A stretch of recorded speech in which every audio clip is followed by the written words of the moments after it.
और जयपुर के बस्सी में फूड सेफ्टी डिपार्टमेंट की बड़ी कार्रवाई देखने को मिली है। दरअसल टीम ने बेसन बनाने वाली फैक्ट्री पर छापा मारा तो उस पर एक बड़ा खुलासा भी हुआ। क्या कुछ है देखिए इस रिपोर्ट में।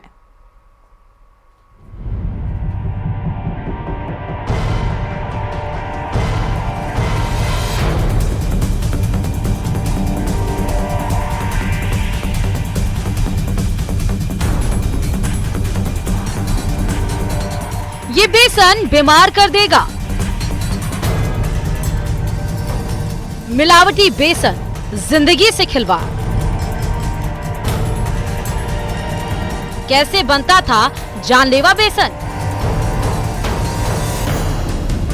त्योहार नजदीक आते ही खाद्य सुरक्षा विभाग एक्टिव होते नजर आ रहा है। इसी कड़ी में सोमवार को टीम ने बस्सी औद्योगिक क्षेत्र में बेसन बनाने वाली फैक्ट्री पर छापा मारा, जहां से बड़ी मात्रा में बेसन की बोरियों को बरामद किया गया है, जिसे मिलावटी सामान के जरिए तैयार किया गया था। फूड सेफ्टी डिपार्टमेंट के अतिरिक्त आयुक्त पंकज ओझा के नेतृत्व में टीम ने कंपनी हेल्दी फूड के यहाँ छापा मारा।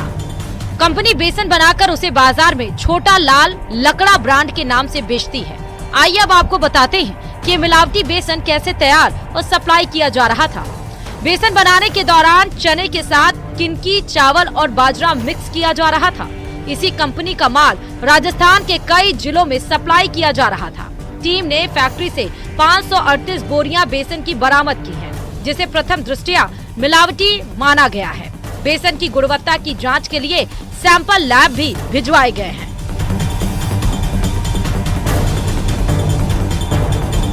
फैक्ट्री से नकली बेसन को सुपरमार्केट, किराना स्टोर्स और थोक विक्रेताओं के माध्यम से ग्राहकों तक पहुंचाया जा रहा था। इस कार्रवाई से एक बड़े मिलावट गिरोह का पर्दाफाश हुआ है।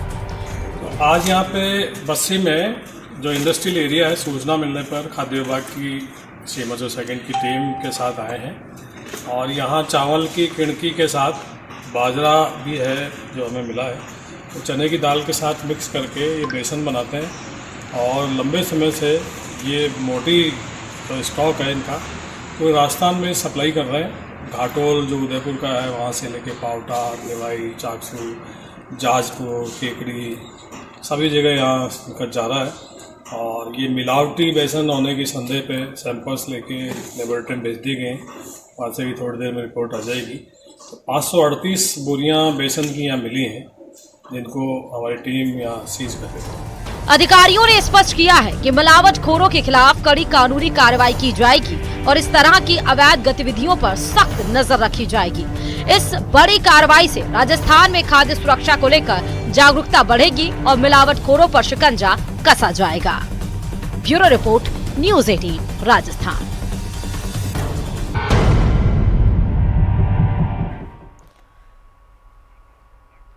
और चलिए अब बात अजमेर से बड़ी खबर की करते हैं। 7 वंडर को हटाने की कार्रवाई की गई है। दरअसल करोड़ों रुपए की लागत से ये 7 वंडर तैयार हुआ था। क्रेन की मदद से अब इसे हटाया जा रहा है। ग्रीन बेल्ट में ये 7 वंडर बना दिया गया था। गांधी भवन स्मारक में भी फर्श तोड़कर ग्रीन बेल्ट में अब इसको बदला जा रहा है। लव कुश उद्यान स्थित फूड कोर्ट से भी फर्श उखाड़ा गया है। एनजीटी और हाई कोर्ट के निर्देश पर यह पूरी कार्रवाई को अंजाम दिया जा रहा है। फर्श उखाड़ने की सीधे तस्वीरें आपके सामने हैं। 7 वंडर को हटाने की कार्रवाई अब तेज हो चुकी है। ग्रीन बेल्ट में भी जो ये 7 वंडर बनाए गए थे, गांधी भवन स्मारक में भी फर्श तोड़ा जा रहा है।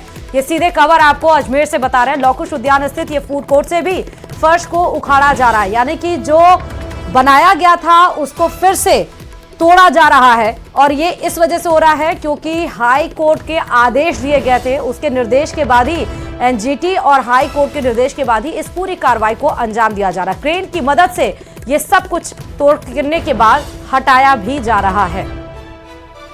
तो बड़ी खबर आपको अजमेर से बता रहे हैं। 7 वंडर को हटाने की ये सीधे कार्रवाई यहां पर की जा रही है और ये मसला काफी दिनों से कोर्ट में चल रहा था। कोर्ट ने निर्देश दिया कि अब इस पर एक्शन लिया जाए और आप देखिए कि बुलडोजर एक्शन इस पर शुरू भी हो चुका है। ज्यादा जानकारी के साथ संवाददाता अशोक भाटी इस खबर पर सीधे जुड़ चुके हैं। अशोक, 7 वंडर जो कि दुनिया में मशहूर है, अब उस पर एक सख्त कार्रवाई, वो भी हाई कोर्ट के निर्देश के बाद अब इसको तोड़ा जा रहा है। क्या कुछ इंटेंशंस और क्या इसका असर भी? जी बिल्कुल, अजमेर स्मार्ट सिटी के तहत अजमेर शहर को पहला जब स्मार्ट सिटी की घोषणा हुई थी उसमें पहला शहर जो है वो अजमेर स्मार्ट सिटी के तहत लिया गया था और उसके तहत ही यहाँ पर जो है कई विकास कार्य करवाए गए थे और जो विकास कार्य करवाए थे वो तमाम जो एरिया है वो वेटलैंड एरिया में आ रहे हैं या फिर ग्रीन बेल्ट में जो है उनका निर्माण कर दिया गया। इधर आना सागर है, आना सागर के पास ही ये जो है अजमेर विकास प्राधिकरण की ओर से ये जो वेटलैंड एरिया था उस पर इस जो है 7 वंडर का निर्माण किया गया था। ये आप देखेंगे सामने ताजमहल है और करोड़ों रुपए की लागत से इसे तैयार किया गया था और उसके बाद अब जो है इन पर जो है बुलडोजर की कार्रवाई कहें या फिर क्रेन से हटाकर दूसरे स्थान पर लगाने की कार्रवाई कहें वो शुरू कर दी गई है। तो एक बड़ा जो खर्चा है वो जो है यहाँ पर जो है लगाया गया था करोड़ों रुपए। जब पहली जो स्मार्ट सिटी के तहत हुई थी तब 2000 करोड़ रुपए जो है इसमें खर्च किए गए थे। तो अब यहाँ पर क्रेन लग गई है, स्टेच्यू ऑफ लिबर्टी आप देखेंगे उस पर क्रेन लगा दी गई है।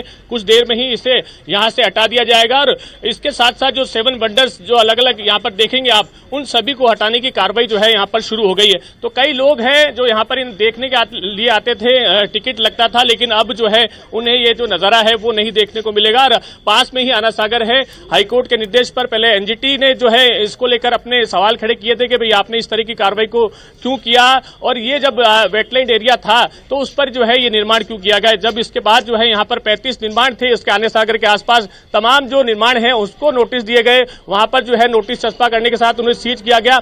तो अब ये जो अंतिम जो स्मार्ट सिटी के तहत जो बनाए गए थे वो चिन्हित जो है उनको किया गया और अब उस पर कार्रवाई की जा रही है। कई लोग यहाँ पर हैं नाराज है, हालांकि इस कार्रवाई से करोड़ों रुपए का जो मिसयूज है वो यहाँ पर हुआ है। इनसे बातचीत करते हैं। 7 वंडर हालांकि देखने के लिए बनाया गया था, इसमें करोड़ रुपए खर्च भी किया। पहली स्मार्ट सिटी जब बनी थी जब उसमें लिया गया था। अब क्या किस तरह से देखते हैं इसको?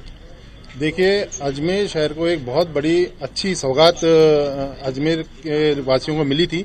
इससे सौगात खाली अजमेर शहर को नहीं, आसपास के जो कस्बे हैं, आसपास के जो जिले में जितने भी शहर आते हैं उन वहाँ के बाशिंदे लोग आके यहाँ 7 वंडर देखा करते थे। उनके लिए एक बहुत बड़ा सपना था, बाहर जाके नहीं कर सकते थे।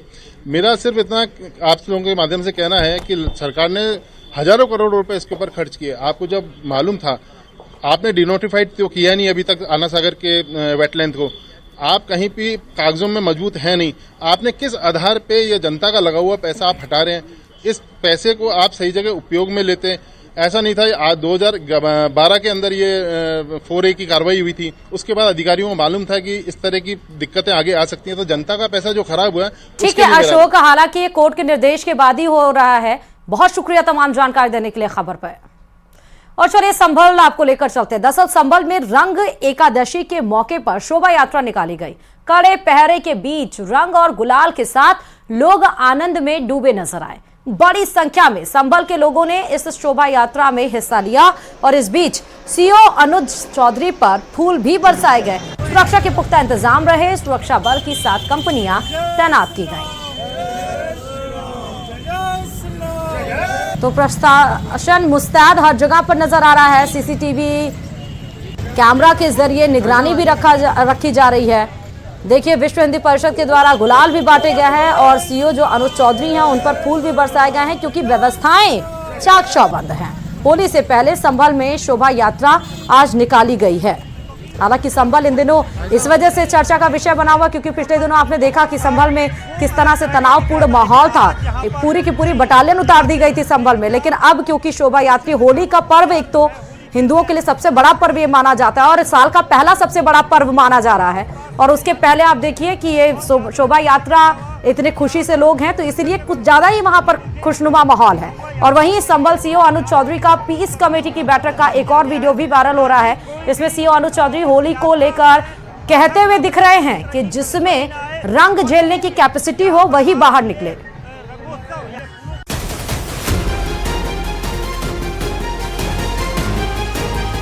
मेरा सीधा साफ ये है, होली का दिन है, जुम्मा साल में 52 बार आता है, होली साल में 1 बार आती है। संभल के सीओ अनुज चौधरी के इसी बयान पर सियासी घमासान मचा हुआ है। समाजवादी पार्टी जहां अनुज चौधरी के बयान पर हमलावर है, वहीं सीएम योगी ने एक कार्यक्रम में संभल सीओ के बयान का समर्थन कर दिया।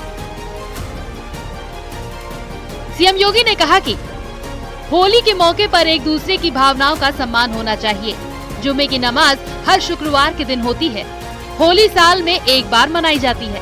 प्यार से समझाया गया है, पहले होली का आयोजन होने दीजिए, 14 मार्च को होली है, 2 बजे तक होली खेलने दो, उसके बाद जुमे की नमाज पढ़ना।